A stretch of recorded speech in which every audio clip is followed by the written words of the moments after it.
সোনাই রোডের জমাজলের সমস্যা নিয়ে নাগরিক সভার আয়োজন সোনাইয়ে। শুক্রবার সোনাই রোডের শিলচরে বিধায়ক দীপায়ন চক্রবর্তীর আহ্বানে এক বিশেষ নাগরিক সভা অনুষ্ঠিত হয়। নাগরিক সভায় জমা জল সমস্যা সমাধানের জন্য উপস্থিত নাগরিকদের মতামত নেওয়া হয়। বক্তব্য রাখতে গিয়ে স্থানীয়রা শিলচরের বিধায়ক দীপায়ন চক্রবর্তীর সম্মুখে জমা জলের সমস্যার সমাধানের কথা তুলে ধরেন। আমি আপনাদেরকে দাবি করে বলছি, আমরা এই মিটিং এর পরে ভিজিট করব। আপনারা গিয়ে দেখবেন সীমাশরণে আমি কিন্তু দেখে এসে কথাগুলো বলছি যে সীমাশরণে দিয়ে এখন পর্যন্ত কিন্তু ভালো ফ্লোতে জল লঙ্গাই করে যাচ্ছে। এখন পর্যন্ত সীমাশরণে একটা আউটলেট হতে পারে, এটা পার্মানেন্ট সলিউশন কিছু না, কিন্তু আমি স্টার্টিং করে কথাগুলো বলছি। আমরা এই যে ড্রেন করেছি এটা 2-3টা আউটলেট বা 4-5টা আউটলেট থাকতে হবে। তো আমি একটা আউটলেট আপনাদেরকে বললাম যে প্রেরণা আউটলেট দিয়ে আমরা রাঙ্গির খালে করবো কি।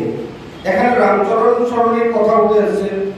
আমি কিশোর পালকে এখানে বারবার ডাকার চেষ্টা করেছি। কেন আমি আপনাদেরকে বলছি যে আমি রামচরণ সরণিতে ইতিমধ্যে আপনাদের বলার অনেক আগে আমি গেছি, গিয়ে সেখানে চেষ্টা করেছি, ভিজিট করে দেখেছি এটাকে কানেক্ট করা যাবে লঙ্গাই খালে বা রাঙ্গির খালে। প্রপার্টি এখানে একটা স্লুইস গেট ব্যবহার করতে হবে, না হলে রাঙ্গির খাল যখন উপরে উঠবে উল্টো জল সেটার ভেতরে ঢুকবে। সেটা এই পয়েন্টটা কিশোর বলতে পারেনি। এখন কথা হয়েছে ডিএসির যে ওয়ালটা রয়েছে, এই গলির যে পাঁচটা রয়েছে, এই পাঁচটা মোটামুটি ভাবে আপনারা 12 ফুট ধরে দিন। আমরা যদি 3 ফুট ড্রেন করি তার মানে 9 ফুট একটা রাস্তা থাকবে। কিশোর ভুল বুঝেন না তো? 12 ফুট 11 ফুট ধরে আমরা 11 ফুট যদি ধরে 3 ফুটের যদি আমরা ড্রেন করি তাহলে 8 ফুট থাকবে। কিন্তু ড্রেনটাকে কিন্তু সেভাবে করা যাবে যে আমরা এমন ভাবে করবো সেটা রাস্তাও ব্যবহার হবে, ড্রেনও থাকছে। কিন্তু রাইট সাইডের যে বাড়ির মানুষগুলো রয়েছে তাদের ঘরে কিন্তু যে জলটা, এই জলটা কিন্তু এই ড্রেনের সাথে কানেকশন রয়েছে। তো স্বাভাবিকভাবে সোনাইঘাটে যখন বেশি জল হবে, প্রবল বর্ষণের জন্য যখন এই আউটলেটে জল যাবে তখন সেটার যে লেভেল, সেটার লেভেলটা যদি উপরে উঠে তাহলে মানুষের ঘরে উল্টো জল যাবে। তো এইগুলো কথা আমি স্টাডি করে আপনাদের সম্মুখে বলছি কথাগুলো। তাই রামচরণ রোডে যে ড্রেনটা হবে সেটা আমার পার্সোনাল কোনো ডিসিশন না, আপনারা যেভাবে বলবেন এইভাবে আমরা চেষ্টা করবো করার জন্য। আপনজন পল্লী যেটা রয়েছে এখানে সেটা উল্লেখ করেছে। আমি মনে করি এটা একটা সলিউশন হতে পারে। আপনজন পল্লী কিন্তু কানেক্টেড টু আপনার লঙ্গাই খাল, তো এই লঙ্গাই খালেও সেটা হতে পারে। এখন লঙ্গাই খালের উপর আমি যে কাজগুলো করেছি বা আমাদের সরকার যে কাজগুলো করেছে সেটা আমি আপনাদেরকে একটু বলতে চাই। গত মিটিংও বলেছি, এবারও বলছি যে আমি প্রপোজাল দিয়েছিলাম বোথ সাইড গার্ডওয়াল, প্রত্যেকটা খালের কিন্তু বোথ সাইড গার্ডওয়াল আমি বিধায়ক কোয়ার্টারের প্রপোজাল দিয়েছি। কেন দিয়েছি?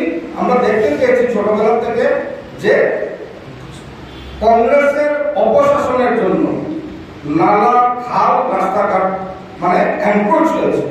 সেটা মানুষের দুষ্কার, কোনো শাসন ব্যবস্থা ছিল না, মানুষের দুষ্কার ছিল। আমাকে বলতে হবে সেটা আমার জমিন না। এমন একটা পর্যায়ে আমরা নিয়ে গেছি শিলচর শহরকে যে মানে প্রবলেমগুলো মানে অত্যন্ত বড় প্রবলেম, অত্যন্ত কঠিন কাজ। তাও এই চ্যালেঞ্জিং কাজগুলো আমি হাতে নিয়েছি। লঙ্গাই খালে বোথ সাইড গার্ডওয়ালের প্রপোজাল দিয়েছিলাম। আমি ধন্যবাদ জ্ঞাপন করতে চাই মাননীয় মুখ্যমন্ত্রী ডক্টর হিমন্ত বিশ্ব শর্মা মহাশয়কে। উনি নগরীয় পথ নির্মাণের যে স্কিম, এই স্কিমের মাধ্যমে উনি ইতিমধ্যে স্যাংশন করেছেন, টেন্ডার হয়েছে। আফটার ইলেকশন এই টেন্ডার অ্যাওয়ার্ডও করে দিয়েছেন, কন্ট্রাক্টর পেয়ে গেছে। এটার কাজ শুরু হবে যখন আমি দাবি করে বলতে পারি যে লঙ্গাই খাল আমরা কমপ্লিট করে নিতে পারলে আপ টু মানে রাঙ্গির খাড়ি যেটা শিব মন্দির এতটুকু যদি করে দিতে পারি তাহলে কিন্তু জল অনেকটা নিষ্কাশনের সুবিধা হয়ে যাবে। এই ড্রেনটাকে কিভাবে ঠিক করা যায়, কিভাবে ব্যবস্থা করা যায় সেদিকে আমাদের নজর দিতে হবে। কারণ লঙ্গাই খাল সোনাই রোডের ম্যাক্সিমাম ওয়াটার লঙ্গাই খাল থেকে, এবং লঙ্গাই খাল বের করে নাগিকাল নেয়, নাগিকাল থেকে থ্রু বাংলাঘাটে ঢাকাতে পারে। তো ওদিকে আমাদের নজর দিতে হবে যে ওটাকে কিভাবে আমরা রিকনস্ট্রাক্ট করা যায়, ড্রেনটাকে কিভাবে মানে জল কিভাবে বেরিয়ে যেতে পারে। লঙ্গাই খাল সোনাই রোডের জল সব সেটা ন্যাচারাল, আজকে সব জায়গায় জলের ন্যাচারাল ওটাকে আমরা আটকাতে পারবো। ন্যাচারাল ফ্লোকে তার রাস্তা করে দিতে হবে। আমাদেরকে এটা করতে হবে। সেকেন্ডলি হচ্ছে আমাদের ইস্টার্ন সাইডে যে ড্রেনটা যেটা এনপিসিসি কনস্ট্রাক্ট করেছিল আজ থেকে 30-35 বছর আগে, সেই ড্রেনটা মানে জল ক্যারি করার ক্যাপাসিটিটা নেই বলে চলে। অনেক অনেক জায়গায় ড্রেনটা মাটির নিচে চলে গেছে। একদম আমরা তুলনামূলক জায়গায় বুঝা হয়, সেখানে গেলে দেখা যায় ড্রেনটা মাটির নিচে, সেটাকে আমরা অনেক চেষ্টা করে এটা পরিষ্কার করা যায় না, জেসিবি ঢুকানো যায় না, জেসিবি ভাগে ঢুকে না।